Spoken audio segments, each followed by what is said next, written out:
Fog Entertainment back again with another Power Book 3 Raising Kanan review, and it's season 1, episode 2, and let's not waste any time. So, I mean, I think probably the best way to do for this episode is kind of go through like each character. Jukebox we're going to start with because this stage of the game, it's relatively difficult to remember all their names, but Jukebox, you know, she's still hanging around them in school, but she's off with her wee white girlfriend to be by the looks of it for school. They're doing a bit of shopping, of course. They go into said shop. She's obviously got a lot of money. She's doing a bit of selling on the side, like clothes, deciding her gear, proving her worth that way. So that's all good. That happens. Then she looks at this top. It's like $65. She's like, nah. And then her racist white girlfriend, so to speak, is like, I'll buy it for you. And she's like, oh, I'm white and fey, blah blah blah. So, you know, the only way we get people to be our friends is when we buy them stuff. And I'm sitting there thinking, alright, okay. And like, I mean, obviously, like, but you can, even though this is set in like the early 90s, you can see that they've got like the woke undertones in there, don't they? But in terms of Jukebox, what else does she do? Well, on the way home, she spots D-Wiz getting into, I believe, is it Marvin's car? I think it's Marvin's car, so he's like the older brother. Again, why is the older brother not in charge?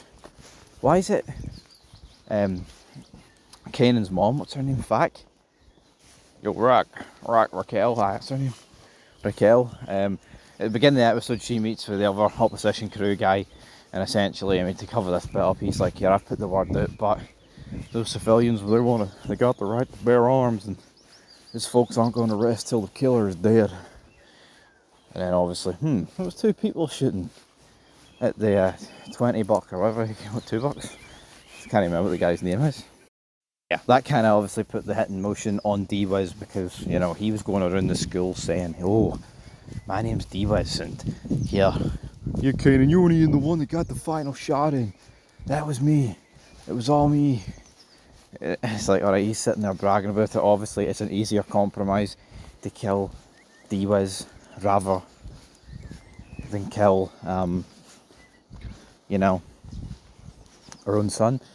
But judging by what Kanan did in the original part, maybe killing his own child or her own child wouldn't have been the wrong move. It's mad to think. I think that was an out of pocket, so to speak, manoeuvre for Kanan to actually kill his own son. It never really quite sat right with me. Like, and I like the Kanan character, but I don't know, I thought it was one step too far. But anyway, enough about Kanan killing, you know, his only son, or I think it's his only child, unless like there'll be.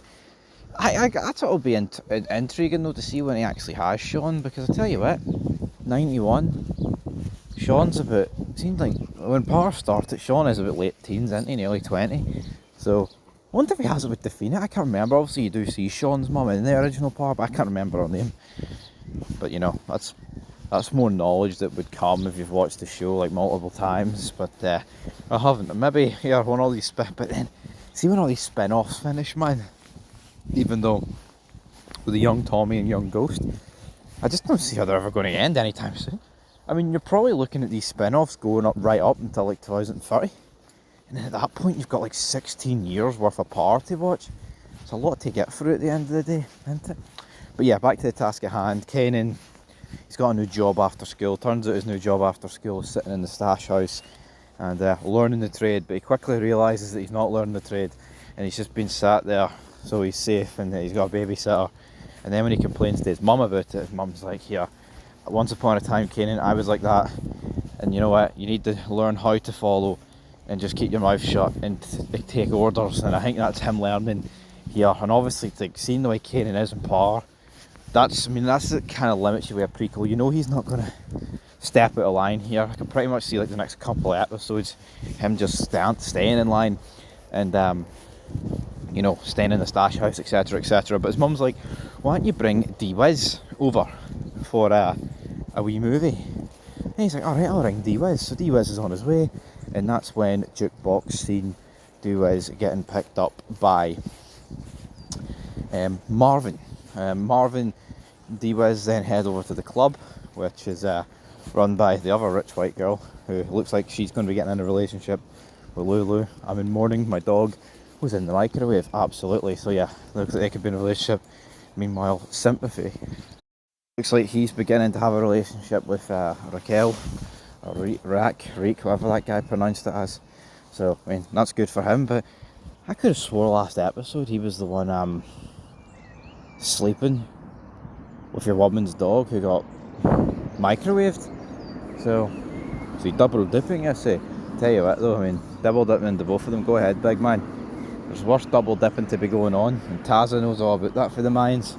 If you're ruined for Mayan days on Fog Entertainment, then I salute you. But if you know, then fair play anyway. Jose, but yeah, pretty much when D-Wiz got picked up and Jukebox noticed it, that's the key for me. I knew he was a goner this episode, so yeah, he's in the club. He gets told it's going to be the best night of his life. Anyway, man, it turns out that actually the best night of this guy's life is going to be losing his virginity and getting killed. So he loses like virginity to like a hooker / a stripper, I'm not too sure, whatever.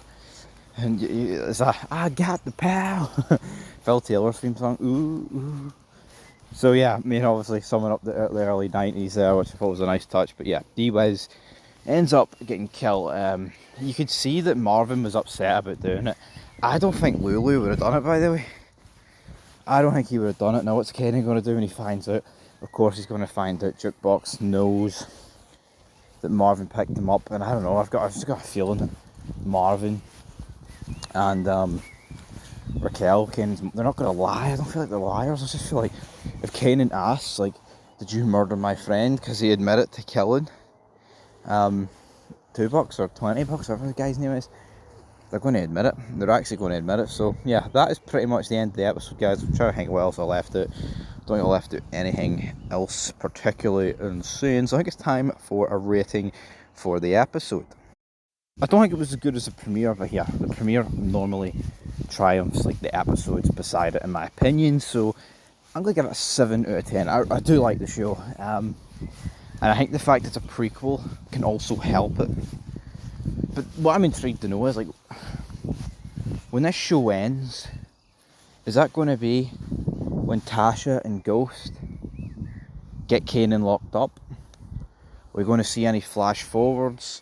Or is that going to be saved more for the Ghost and Tommy prequel? Or here, are they going to enter, are they going to meet with each other? Because I guess we'll have to wait and see. Because, I mean, I don't know what age Tommy and Ghost are, but, like, Kanan, I mean, it's 91. The guy's probably about, what, 15, 16 in this season?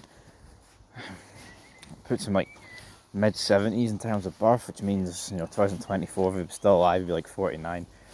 We'll have to wait and see with that stuff. So yeah, looking forward to it, guys. But 7 out of 10, 8 episodes to go.